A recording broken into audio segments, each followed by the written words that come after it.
Hey everyone, Gil here at Grayman Prepping. On this episode of Your Prep for Today, I want to talk to you about recycling everything.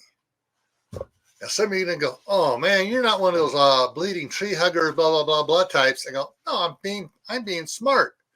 Okay, what do you do with all those milk cartons? Are you reusing them or are you throwing them away?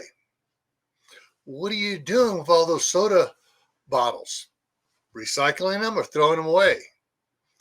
Now, there's several ways you can recycle. You can just gather the stuff up that has a CRV value on it and take it to a recycling place and get some money back, or you can put it to use at home. Well, some of those jugs, like milk jugs and soda bottles and stuff, you can't really store potable water in them, but you can store non-potable water. Non-potable, yeah, remember I did an episode of non-potable water versus potable water.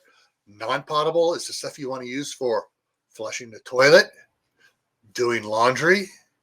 Okay, so you don't want to be using your fresh drinking water for flushing the toilet or doing laundry.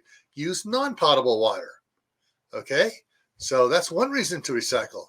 Another way you can do it is the actual cartons, not the jugs, the wax cardboard half-gallon cartons for milk and stuff.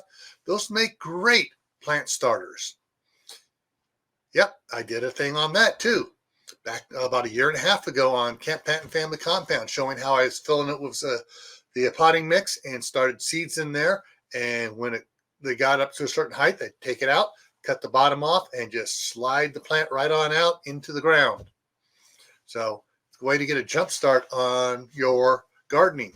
So there's a lot of things you can do with items around that you normally throw away if you recycle them and use them again at home to help you out. All right. So remember, stay happy no matter what life throws at you. Stay safe. Don't go out and do anything foolish. Keep on adding to your preps, food, water, other supplies, so you're really set. Why? Well, this is why.